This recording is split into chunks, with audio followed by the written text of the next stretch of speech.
कभी आपने नोटिस किया है, एक ही परिस्थिति में दो लोग अलग अलग टूटते हैं। एक चुप हो जाता है, दूसरा समझदार।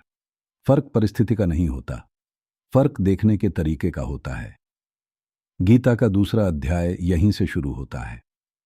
पहले अध्याय में अर्जुन उलझा हुआ खड़ा था। दूसरे अध्याय में वह लड़ नहीं रहा, भाग नहीं रहा, वह सुन रहा है। और कई बार सुनना ही सबसे बड़ा कदम होता है। जिंदगी में एक समय ऐसा आता है जब बाहर सब ठीक लगता है, काम चल रहा होता है, रिश्ते भी हैं, जिम्मेदारियां भी निभ रही हैं। फिर भी भीतर कुछ भारी सा लगता है। और तब मन पूछता है, मैं ठीक क्यों नहीं हूं? यहां हम गलती करते हैं। हम मान लेते हैं कि दुख किसी घटना की वजह से है।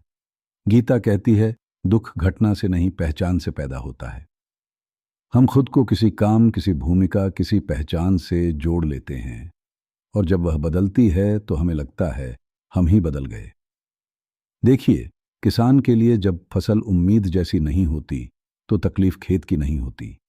उसने सोचा, मैं अच्छा किसान नहीं बन पाया। कॉलेज के छात्र के लिए जब मेहनत के बाद भी रास्ता साफ नहीं दिखता तो चोट नंबरों की नहीं होती। उसने सोचा, शायद मैं काबिल नहीं हूं। एक माँ के लिए जब बच्चे बड़े होकर अपने जीवन में व्यस्त हो जाते हैं तो खालीपन घर का नहीं होता। उसने कहा, अब मेरी जरूरत कम हो गई है। एक पिता के लिए जब काम या कमाई में अनिश्चितता आती है तो डर पैसों का नहीं होता। डर यह होता है, क्या मैं अपने परिवार के लिए पर्याप्त हूं? हर जगह परिस्थिति अलग है, पर सवाल एक ही है, मेरी कीमत क्या है? गीता यहां बहुत शांति से कहती है, तुम वह नहीं हो जो घट रहा है, तुम वह हो जो उसे देख रहा है।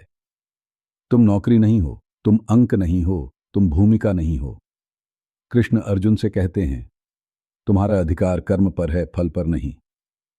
इसका अर्थ यह नहीं कि मेहनत मत करो, इसका अर्थ यह है, मेहनत करते हुए खुद को मत खो दो।